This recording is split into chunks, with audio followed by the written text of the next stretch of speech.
Hello बच्चों, स्वागत है आपका आपके अपने YouTube चैनल केमिस्ट्री विद तेजी सर पर। बच्चों, 12th क्लास का नया लेसन शुरू हो चुका है जिसका नाम है पृष्ठीय रसायन या इसको हम कहते हैं सरफेस केमिस्ट्री। पहला एपिसोड पढ़ रहे हैं बच्चों, जिसमें हम इस लेसन का सिंपल इंट्रोडक्शन पढ़ेंगे, सामान्य परिचय पढ़ेंगे। पहले जानते हैं कि पृष्ठीय रसायन है क्या। बच्चों, आपने देखा है कि लोहे पर जंग लगती है, लोहे पर जंग लगती है तो उसके पृष्ठ पर लगती है कि अंदर पहले लग जाती है। आपने देखा होगा कि पृष्ठ पर इस पर जंग लगती है। इसका मतलब ऐसे भी एग्जांपल्स हैं जिसमें अभिक्रियाएं जो है वो सिर्फ किस पर होती हैं, पृष्ठ पर होती हैं। तो ऐसी परिघटनाएं जिनका अध्ययन हम पृष्ठ पर होने वाली परिघटनाओं का अध्ययन जिसमें हम करते हैं उसको हम कहते हैं पृष्ठीय रसायन। अंदर क्या होता है उसकी बात नहीं करनी, सिर्फ पृष्ठ पर क्या होता है इसकी बात सीख रहे हैं। तो लेसन का नाम है पृष्ठीय रसायन। पृष्ठीय रसायन कहते किसको है कि ये एक रसायन विज्ञान की शाखा है जिसमें हम किसी पदार्थ के पृष्ठ पर होने वाली सतह, पृष्ठ मतलब सतह पर होने वाली क्रियाओं का अध्ययन करते हैं। चलो बच्चों, तो एक बार पृष्ठीय रसायन की परिभाषा लिख लेते हैं कि रसायन विज्ञान की वह शाखा, रसायन विज्ञान की वह शाखा जिसमें किसी पदार्थ के पृष्ठ पर होने वाली परिघटनाओं का अध्ययन किया जाता है, परिघटनाओं का अध्ययन किया जाता है, पृष्ठीय रसायन कहलाती है, पृष्ठीय रसायन कहलाती है। अब बात आती है कि पृष्ठ पर कौन सी अभिक्रिया होती है। जैसे मैंने एक नाम बताया अभी कि लोहे पर जंग लगना, लेकिन और कौन से एग्जांपल है, क्या होगा पृष्ठ पर, किस प्रकार की अभिक्रिया होगी। तो पृष्ठ पर होने वाली क्रिया का नाम है अधिशोषण। क्या नाम है? अधिशोषण। बस बच्चों, इस चैप्टर में अब हम इन्हीं चीजों के बारे में पढ़ेंगे। शुरू करता हूं मैं। पहली बात, ये मेरे पास एक पदार्थ पड़ा है। देखो, आपको पहले मैं इसका एक सामान्य एग्जांपल दे देता हूं। क्या कि आप क्या करो बच्चों, पृष्ठ पर होने वाली क्रियाओं से क्या मतलब है कि आप एक चौक लो, व्हाइट चौक जो होता है वो लो, और एक स्पंज लो, मतलब जो आपके पास फोम होती है, व्हाइट फोम ले लो। दोनों को ब्लू इंक में, नीली स्याही में डुबो, नीली स्याही में डुबो करके निकालोगे तो अब स्पंज को फाड़ो तो स्पंज देखोगे कि बाहर से भी नीला हो गया और अंदर से भी नीला हो गया। लेकिन अगर आप चौक को तोड़ोगे तो चौक की सतह तो नीली होगी, लेकिन अंदर जो है उसके क्या रहेगा, व्हाइट पार्ट रहेगा। इसका मतलब क्या हुआ कि जो स्याही है वो चौक की सिर्फ सतह पर जमा हुई है, उसके अंदर नहीं गई। ठीक है, तो इस प्रक्रिया को हम कहते हैं अधिशोषण। क्या कहते हैं? अधिशोषण। मान लो चौक को मैंने लाल स्याही में डुबो दिया होता तो क्या होता कि ये चौक है, इसकी सतह पर यूं लाल स्याही जो है इसकी सतह पर जमा हो जाती, लेकिन इसके अंदर जो है लाल स्याही नहीं आती, ये सिर्फ सतह तक रहती, ये अंदर वाला भाग ये व्हाइट ही रहता चौक का। ठीक है, तो इस तरीके से ये आपके पास इतने भाग तक मान लो ये लाल स्याही इस चौक पर जमा हो गई है। देखो बच्चों कि ये इतने भाग तक लाल स्याही जो है बार बार वाली सतह पर लाल स्याही जमा हो गई है। ठीक है, तो अब अपने शुरू कर रहे हैं कि अधिशोषण क्या है। सुनो, ये मैं साफ कर रहा हूं कि पृष्ठीय रसायन किसको कह रहे थे कि रसायन विज्ञान की वह शाखा जिसमें किसी पदार्थ के पृष्ठ पर होने वाली अभिक्रियाओं का अध्ययन किया जाता है, और पृष्ठ पर होने वाली क्रियाओं में आपके पास कौन आ गया, अधिशोषण। कौन आ गया बच्चों? अधिशोषण। तो आपको जो है अधिशोषण के बारे में पढ़ना है। चलो, अब क्या है कि अधिशोषण में कि ये जो है मान लो मेरे पास चौक था और ये लाल स्याही इसकी सतह पर जमा हो गई है। ठीक है, तो अधिशोषण किसको कह दिया कि जब किसी पदार्थ के कण दूसरे पदार्थ की सतह पर जमा हो जाते हैं, सतह पर सांद्रित हो जाते हैं या एकत्रित हो जाते हैं, सांद्रित हो जाते हैं, तो इसे अधिशोषण कहते हैं। तो इसे क्या कहते हैं बच्चों? अधिशोषण कहते हैं। ठीक है, तो ये आपके पास चौक था, आपको मैं इस तरीके से बना देता हूं। देखो, ये आपके पास चौक था, पूरी बात बनाते हैं, थोड़ा बड़ा बना देता हूं मैं इसको। ये चौक था और ये पूरा का पूरा चौक है, ये लो, ये चौक है। ठीक है, अब इसकी सतह पर जब इसको लाल शाही में डुबोया गया तो इसकी सतह पर यहां पर जो है वो लाल शाही जो है वो जमा हो गई, सांद्रित हो गई। इसको हम कहते हैं अधिशोषण। लेकिन अगर आप स्पंज को, जैसे मान लो ये तो आपके पास क्या था? चौक। ये था आपके पास चौक और इसकी सतह पर ये क्या जमा हो गया? सतह पर जमा हो गई लाल शाही। ठीक है, तो ये आपके पास हो गया अधिशोषण। लेकिन अगर मैं स्पंज बना लेता, स्पंज, मान लो ये मेरे पास क्या थी? स्पंज, या जिसको अपने फोम कहते हैं। ठीक है, फोम, तो ये फोम है। इसको अगर अपने लाल शाही में डुबोते तो वो लाल शाही जो इस पूरी फोम के अंदर समान रूप से फैल जाती। ये लो, इसके अंदर तो ये लाल शाही पूरे के अंदर, फोम के अंदर समा गई है। इसको हम कहते हैं अवशोषण। क्या कहते हैं बच्चों? अवशोषण। ठीक है, एब्जॉर्प्शन है, ये एडजॉर्प्शन है। चलिए, तो आपके पास ये हो गया कि चौक की सतह पर लाल शाही जमा हो रही है, तो इसको हम अधिशोषण कह रहे हैं। तो अधिशोषण की परिभाषा आपके सामने आ गई है बच्चों। क्या? कि जब किसी पदार्थ के कण, पदार्थ मतलब शाही का कण, दूसरे पदार्थ की सतह पर सांद्रित हो जाते हैं, तो इस परिघटना को हम अधिशोषण कहते हैं। इस घटना को हम अधिशोषण कहते हैं। अब इसके अंदर आपके पास दो चीजें हैं। एक तो है, क्योंकि आज के क्लास में हमने सिर्फ परिभाषाएं सीखनी है बच्चों, तो आपको अधिशोषण, परस्टीय रसायन किसको कहते हैं, फिर ये पता लग गया। फिर आपको अधिशोषण क्या किसे कहते हैं ये पता लग गया। अवशोषण किसे कहते हैं ये भी पता लग गया। अब मैं अगर मान लो अवशोषण की परिभाषा यहां पर लिख दूं तो अवशोषण भी आपको समझ में आ जाएगा कि अवशोषण क्या है।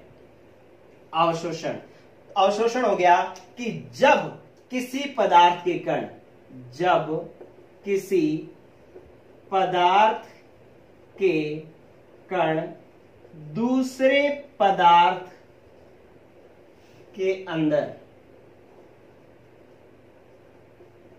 समान रूप से पूरे पदार्थ में क्या हो जाए? विसरित हो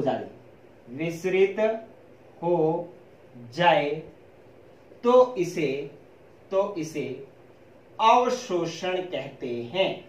अवशोषण कहते हैं। तो बच्चों आपको पता लग गया, अवशोषण में तो क्या होता है कि दूसरा पदार्थ पहले पदार्थ के अंदर समान रूप से पूरे पदार्थ में फैल जाएगा, वो तो क्या है? अवशोषण। लेकिन सिर्फ सतह पर जमा होगा तो क्या होगा? अधिशोषण। तो अवशोषण और अधिशोषण शब्द पता लग गया ना बच्चों? ठीक है, अब आप देखें कि अब इसके अंदर जो आपने अधिशोषण का एग्जाम्पल पढ़ा है, उस अधिशोषण में आपके पास दो चीजें आ गई। एक तो आया है चौक, एक तो क्या आया है? चौक, और एक आपके पास आई है शाही। दो पदार्थ है, इंक, दो पदार्थ हैं। तो जो चौक है इसको तो हम कहते हैं अधिशोषक। ये शब्द बहुत ज्यादा जरूरी है, ध्यान रखना। आगे मैं इन सिर्फ शब्दों का नाम लूंगा, ये क्या है इनके बारे में नहीं बोलूंगा। और दूसरा शब्द आता है अधिशोष्य। अधिशोष्य, ठीक है, ये दो शब्द है। एक होता है एडजॉर्बेंट और एक होता है एडजॉर्बेट। अधिशोषक और अधिशोष्य। तो अधिशोषक किसे कहेंगे? कि जिस पदार्थ पर अधिशोषण होता है, जिस पदार्थ पर अधिशोषण होता है उसको हम, अधिशोषण होता है उसे हम अधिशोषक कहते हैं। उदाहरण हो जाएगा चौक। और जिस पदार्थ का अधिशोषण होता है, जिस पदार्थ का अधिशोषण होता है, अधिशोषण होता है, उसे हम कहते हैं अधिशोष्य। किस पदार्थ का अधिशोषण हुआ? शाही का, तो शाही हो गई अधिशोष्य। किस पदार्थ पर शाही जमा हुई? चौक पर, तो चौक हो गया आपका अधिशोषक। तो ये देखो आपके सामने 4 परिभाषाएं हो गई। अधिशोषण क्या है, अधिशोषक क्या है, अधिशोष्य क्या है और अवशोषण क्या है। ठीक है बच्चों, चलिए अब आप देखें कि ये 4 परिभाषाएं आप जो है नोट कर लें, मतलब आप समझ लें, इनको याद करेंगे तो कोई मतलब नहीं है, क्योंकि आपको जो दिख रहा है वही आप, मतलब जो तुम्हें दिख रहा है वही तुम लिख रहे हो। तो आपको अपने आप याद होना चाहिए कि जब कोई किसी पदार्थ पर दूसरा पदार्थ सिर्फ पृष्ठ पर जमा हो तो उसको पृष्ठीय, उसको अधिशोषण कहते हैं। जिस पदार्थ पर जमा हो उसको अधिशोषक कहते हैं। जो पदार्थ जमा हो उसको हम अधिशोष्य कहते हैं। ठीक है, और यदि कोई दूसरा पदार्थ एक पदार्थ के अंदर, पूरे पदार्थ के अंदर समाहित हो जाए तो इसको हम अवशोषण कहते हैं। ठीक है बच्चों, चलिए अब बात आती है आपके पास, ये मैं साफ कर रहा हूं, ये 4 परिभाषाएं। अब आप देखो कुछ और परिभाषाएं हैं जिन्हें हमें समझना है। देखो आपके पास एक है कि सक्रिय सतह किसे कहते हैं, सक्रिय सतह, ये समझना, सक्रिय सतह, एक्टिव सरफेस। देखो क्या होता है कि जिस सतह पर मतलब ये दूसरा पदार्थ जुड़ता है, ठीक है, मतलब जिन संयोजकताओं पर, यहां पर कुछ जगह होती हैं जिन पर ये दूसरा पदार्थ अधिशोष्य आकर के अधिशोषक पर जुड़ता है, उसको अपने कहते हैं सक्रिय सतह। तो सक्रिय सतह क्या होगी कि अधिशोषक की वे संयोजकताएं, अधिशोषक की वह सतह जहां पर अधिशोष्य के जुड़ने के लिए, अधिशोष्य के जुड़ने के लिए सर्वाधिक संयोजकताएं होती हैं, सक्रिय सतह कहलाती है, सक्रिय सतह कहलाती है। ठीक है, तो आपको समझ में आई बात है कि जिस सतह पर, मतलब आपको ये तो पता लग गया कि चौक पर शाही जमा होगी, लेकिन चौक की वो संयोजकताएं जहां ज्यादा है, जहां पर शाही जुड़ती है, तो उसको अपने कहते हैं सक्रिय सतह। मान लो यहां पर ये सक्रिय सतह है, यहां पर शाही जुड़ रही है, यहां पर शाही जुड़ रही है, यहां पर शाही जुड़ रही है, तो ये क्या होगी, इसकी सक्रिय सतह हो गई। ठीक है, इन सक्रिय सतहों की अलग अलग आकृति भी हो सकती है। चलिए, सक्रिय सतह भी होगी। अब आप देखें एक और शब्द मैं आपको सिखा रहा हूं, अंतरापृष्ठ। क्या है शब्द? अंतरापृष्ठ। ठीक है, अंतरापृष्ठ। देखो ये चौक जो है वो हमारे पास इतना था, ये चौक कितना था, चौक तो ये पूरा था, ये लो, ये चौक कितना था, ये चौक था, लेकिन जो शाही जमा हुई वो शाही सिर्फ इतने इतने भाग तक ही जमा हुई, इतने इतने तक। ठीक है, तो यहां जो यहां से लेकर के यहां तक, इससे ऊपर ऊपर शाही जमा हुई है, इसके अंदर में शाही जमा हुई ना, तो इसका मतलब है ये वो पृष्ठ है जिसके अंदर अधिशोष्य भी है और अधिशोषक भी है। इस पृष्ठ को हम कहते हैं अंतरापृष्ठ। ठीक है, तो अधिशोषक का वह पृष्ठ जिस पर अधिशोष्य जमा होता है उसको हम अंतरापृष्ठ कहते हैं। बच्चों इतना ही अंतरापृष्ठ होगा ना, ये वाला तो अंतरापृष्ठ नहीं होगा क्योंकि अधिशोष्य यहां पर तो आया ही नहीं, यहां पर तो शाही आया ही नहीं, तो अंतरापृष्ठ कौन सा है, सिर्फ इतना ही है। ठीक है, तो क्या बन जाएगा, अंतरापृष्ठ की क्या परिभाषा बढ़ जाएगी कि अधिशोषक का वह पृष्ठ, अधिशोषक का वह पृष्ठ, वह पृष्ठ जिस पर अधिशोष्य जमा होता है, जिस पर अधिशोष्य जमा होता है, ठीक है जी, या इकट्ठा होता है, उसे अंतरापृष्ठ कहते हैं। ठीक है, या जितने पृष्ठ पर, उसे अंतरापृष्ठ कहते हैं, अंतरापृष्ठ कहते हैं। ठीक है, तो वह पृष्ठ या जितने पृष्ठ पर अधिशोष्य जमा होता है उसको हम अंतरापृष्ठ कहते हैं। ये अंतरापृष्ठ होगा, ये भी होगा, ये भी होगा, ये भी होगा, लेकिन ये बीच वाला भाग अंतरापृष्ठ नहीं होगा क्योंकि यहां पर अधिशोष्य जमा नहीं हुआ। ठीक है दोस्तों, चलो आगे। तो आपने अंतरा पृष्ठ की परिभाषा भी ली समझ। चलो आगे, इसको मैं कर रहा हूं साफ, आप इसका स्क्रीनशॉट ले लें और ये डेफिनेशंस लिखते जाएं, बहुत जरूरी डेफिनेशंस हैं। क्योंकि अब हम देखो, जैसे एक बार अधिशोषक समझ लिया, अब हम बार बार ये मैं उसको समझा नहीं रहा हूं, बस अब हम अधिशोषक वर्ड ही काम में ले रहे हैं। तो इसी तरीके से अंतरा पृष्ठ, सक्रिय सतह, ये सारे आगे हम शब्द ही काम में लेंगे। चलो, एक शब्द आता है शोषण, एक शब्द और है क्या कि शोषण। शोषण, ठीक है, क्या होता है शोषण? ये एग्जाम में आप पूछ लिया जाता है कई बार कि पहले तो कि अधिशोषक जो है सिर्फ पृष्ठ पर, अधिशोषक के पृष्ठ पर अधिशोषक जमा होता है, लेकिन थोड़े टाइम बाद कुछ पदार्थों में, सब में ऐसा नहीं होता, वो अधिशोषक इसके अंदर पूरी तरीके से समाहित होना शुरू हो जाता है। पहले तो किस पर जमा होता है? सिर्फ पृष्ठ पर, और फिर जो है पूरे के अंदर समाहित होना शुरू हो जाता है। ठीक है, तो इसको हम, इसका मतलब है पहले तो क्या हुआ था? अधिशोषण, और फिर पूरे में फैल गया तो क्या हो गया? अवशोषण।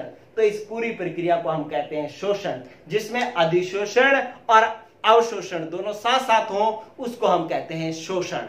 ठीक है, तो क्या हो गया कि वह परिघटना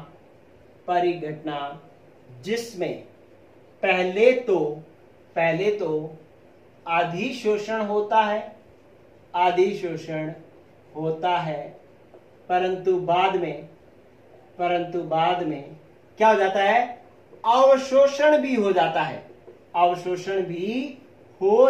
है, तो इसे शोषण कहते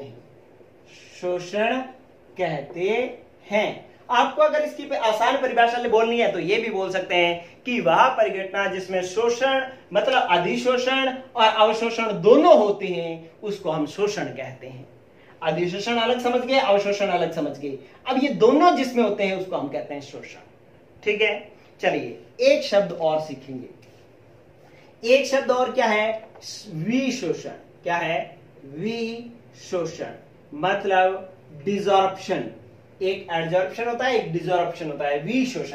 विशोषण क्या होता है कि इस अधिशोषक का अधिशोषक की सतह से हट जाना, मतलब पहले जमा हुए, फिर अपने कोई भी प्रक्रिया करके इसको हटा लें, तो अधिशोषक से अधिशोषक का हटना विशोषण कहलाता है। ठीक है, तो आप यूं लिख लेंगे कि अधिशोषक से की सतह से, अधिशोषक की सतह से अधिशोष्य का हटना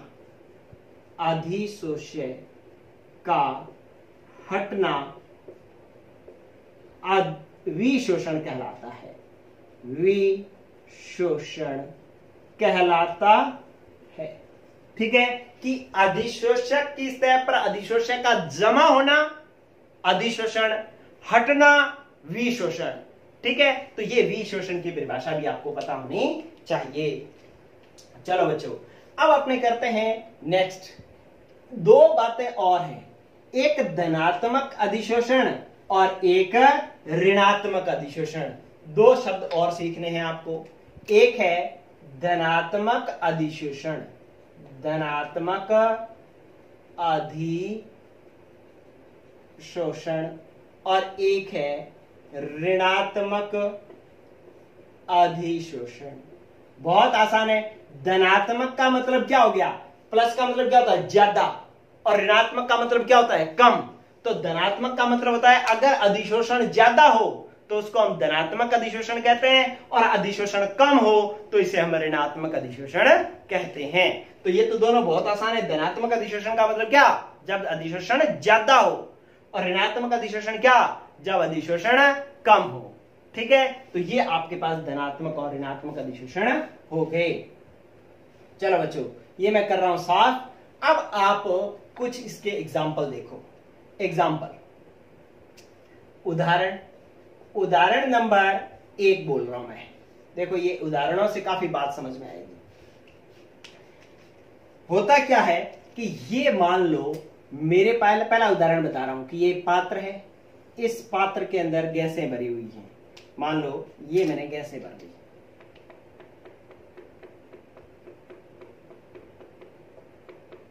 ठीक है। अब ये गैसें जो है, ये मैंने इसके अंदर क्या भरी हुई है, गैस, ठीक है। ये पात्र है, इस पात्र, बंद पात्र के अंदर मैंने गैसें भर रखी है। अब मैं क्या करूं कि इस पात्र के अंदर अगर चारकोल मिला दूं, आप पहले ये समझ लें कि ये गैसें जो है जब इस पात्र की दीवार पर यहां पर टकराएंगी, यहां पर टकराएंगी, तो ये क्या उत्पन्न करेंगी, दाब उत्पन्न करती है। लेकिन अगर इस पात्र के अंदर मैं क्या मिला दूं, इस पात्र के अंदर अगर मैं चारकोल मिला दूं, चारकोल, तो क्या हो जाएगा, इधर गौर करें बच्चों। ये मैंने इसके अंदर चारकोल मिला दिया, ये चारकोल मिला दिया, ठीक है। तो अब क्या होगा कि ये जो गैसें है ना, वो इस चारकोल की सतह पर इकट्ठा हो जाएंगी, यहां पर जमा हो जाएंगी, अधिशोषण हो जाएगा, इसका अधिशोषण हो जाएगा, ठीक है। तो अब इसके अंदर यहां पर क्या हो गया है, यहां पर हो गया बच्चों अधिशोषण, अधिशोषण हो गया, इसलिए दाब जो है वो क्या हो जाएगा, घट जाएगा, ठीक है। आप पहले समझने की कोशिश करें। ये बंद पात्र था, इसके अंदर गैसें भरी हुई थी, ये गैसें इधर उधर घूम रही थी, तो ये पात्र की दीवारों पर टक्कर मार रही थी, जिससे दाब उत्पन्न हो रहा था।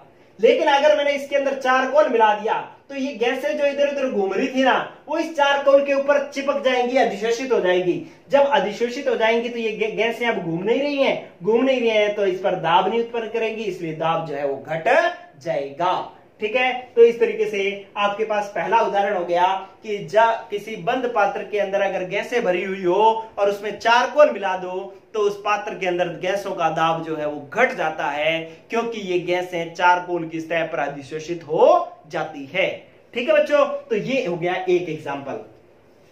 दूसरा एग्जाम्पल जो है वो क्या है कि जो शर्करा का विलयन है, शर्करा का विलयन जो है वो अशुद्ध शर्करा का विलयन, अशुद्ध शर्करा का विलयन जो है वो रंगीन होता है। अशुद्ध शर्करा का विलयन कैसा होता है, रंगीन, मतलब उसका भूरा सा रंग होता है। लेकिन अगर इस विलयन को चारकोल पर से प्रवाहित करें, चारकोल पर प्रवाहित करें, तो जो शर्करा का विलयन जो है वो क्या हो जाएगा, शर्करा का विलयन रंगहीन हो जाएगा, मतलब इसका रंग जो है वो खत्म हो जाएगा, रंगहीन हो जाएगा, ठीक है। क्यों हो जाएगा, क्योंकि ये रंग किसकी वजह से था, शर्करा के विलयन का रंग किसकी वजह से था, इन अशुद्धियों की वजह से। और ये अशुद्धियां जो है इस चारकोल की सतह पर अधिशोषित हो जाती हैं, अशुद्धियां जो है वो चारकोल पर क्या हो जाती हैं, अधिशोषित हो जाती है, मतलब उसकी सतह पर जमा हो जाती है। तो अधिशोषित हो जाती है, जब अशुद्धियां जो है चारकोल पर बैठ गई तो विलयन में अशुद्धियां नहीं रही, तो इसका रंग भी खत्म हो गया, इसलिए शर्करा का विलयन कैसा हो गया, रंगहीन हो गया। आपसे पेपर में क्या पूछा जाएगा, पेपर में पूछा जाएगा कि अशुद्ध शर्करा के विलयन में चारकोल मिला देने पर इसका रंग उड़ जाता है, क्यों, तो आप कहेंगे कि अशुद्धियां जो है वो चारकोल की सतह पर अधिशोषित हो जाती हैं, इसलिए विलयन जो है वो रंगहीन हो जाता है, ठीक है।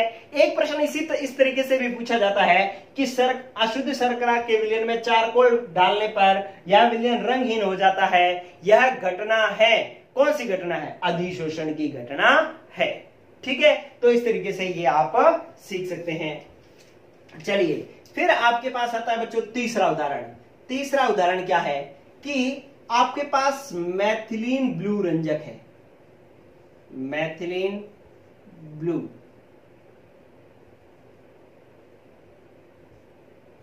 रंजक है, ठीक है, ये डाई है, एक रंजक है।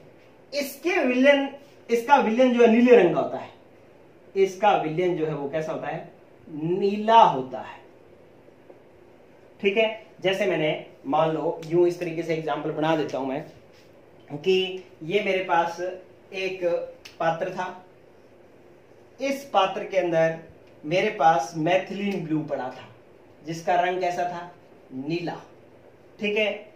जैसे ही मैंने इस विलयन के अंदर क्या कर दिया, इस विलयन के अंदर मैंने चारकोल डाला, चारकोल जंतव चारकोल डालना है इसके अंदर, जंतव जंतु चारकोल मिलाना है, मतलब जंतु चारकोल मिलाओगे तो ये जो नीला रंग है, मान लो ये पदार्थ, ये पात्र था, इसके अंदर मैंने जंतव चारकोल मिला लिया, तो अब इस ज्यामितीय चारकोल के अंदर क्या हो जाएगा, ये नीला रंग इस चारकोल के ऊपर जमा हो जाएगा, अधिशोषित हो जाएगा, अधिशोषित हो जाएगा। अब अगर मैं इसको छान लूं, इसको क्या कर लूं, छान लूं, इस विलयन को छान लूं, तो क्या होगा, छानने पर, इस विलयन को छानने पर क्या हो जाएगा कि ये जो ज्यामितीय चारकोल के कण है ये तो छलनी में आ जाएंगे, इसके साथ ये बेथरीन ब्लू रंजक के जो कण है वो भी छलनी में आ जाएंगे, और जो नीचे विलयन बचेगा वो कैसा बचेगा, रंगहीन। यहाँ पर विलयन जो बचेगा वो कैसा बचेगा, यहाँ पर विलयन जो बचेगा वो कैसा बचेगा, रंगहीन विलयन बचेगा, रंगहीन विलयन बचेगा। क्योंकि रंग कहां गया, वो छलनी में चला गया। छलनी में कैसे चला गया कि रंजक के कण जो थे वो चारकोल पर जमा हो गए थे, चारकोल जब छलनी में रह गया तो उसके साथ रंजक के कण भी छलनी में रह गए, और नीचे जो छनित्र जो आया वो कैसा हो गया, रंगहीन हो गया। तो ये भी एक जो है अधिशोषण का एग्जाम्पल है। तो इस तरीके से और भी एग्जाम्पल्स हो सकते हैं, मैंने एक बार 2-3 एग्जाम्पल लिखे हैं। अब एक चीज मैं आज की क्लास में और सिखा देता हूं, वो है अधिशोषण व अवशोषण में अंतर। ठीक है, ये मैं साफ कर दूं बच्चों, ये 3 एग्जाम्पल हैं, अच्छे से देख लो। चलिए अब क्या करना है,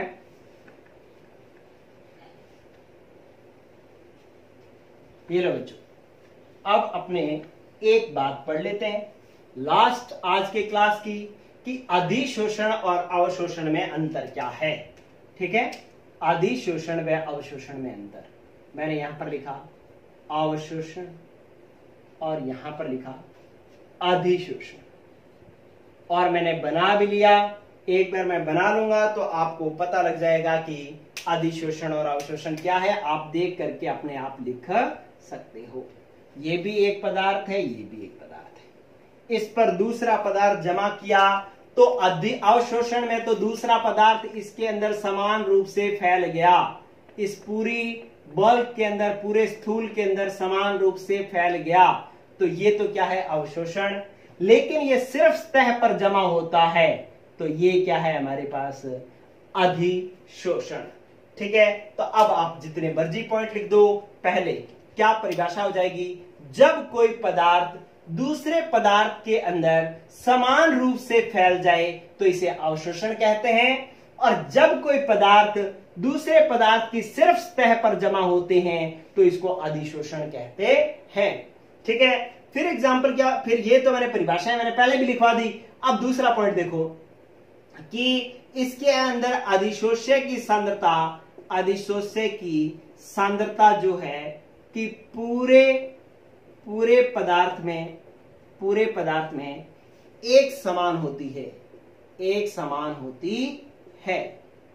ठीक है, पदार्थ में एक समान होती है। ठीक है, लेकिन इसमें क्या होता है कि अधिशोष्य की सांद्रता, अधिशोष्य की सांद्रता अधिशोषक की सतह पर तो अधिक होती है, अधिशोषक की सतह पर तो क्या होती है, अधिक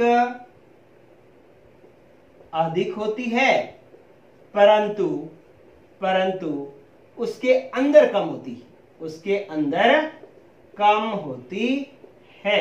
ठीक है, देखो इसकी सतह पर तो अधिशोषण ज्यादा होता है, लेकिन इसके अंदर कम होती है या नहीं होती। ठीक है, और जो अवशोषण की दर है ना, वो एक समान रूप से होती है कि मान लो जो एक कण है दूसरे पदार्थ के अंदर जाना शुरू हुए तो एक समान दर से पूरे में फैलते जाएंगे। लेकिन अधिशोषण क्या होगा, पहले तो तेजी से होगा, लेकिन धीरे धीरे वो क्या होने लग जाएगा, कम होने लग जाएगा। तो अवशोषण की दर एक समान रूप से होती है, अवशोषण की दर जो है वो क्या होती है, एक समान होती है।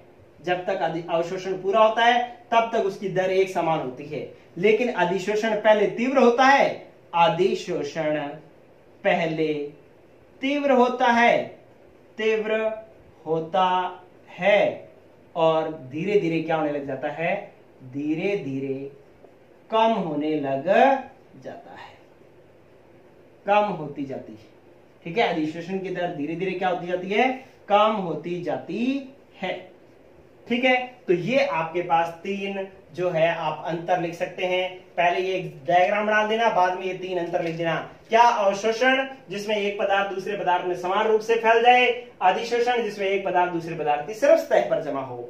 इसमें अधिशोषक की सांद्रता पूरे पदार्थ में समान होती है, लेकिन इसमें सतह पर अधिक होती है और अंदर नहीं होती। अवशोषण एक समान दर से होता है, लेकिन अधिशोषण पहले तो तेजी से होता है, लेकिन धीरे धीरे क्या हो जाता है? कम हो जाता है। और इसका उदाहरण देखो आप, उदाहरण कि कैल्शियम क्लोराइड CaCl2 का क्या कर लेना? जल का अवशोषण CaCl2 द्वारा जल का क्या होता है? अवशोषण होता है। और सिलिका जल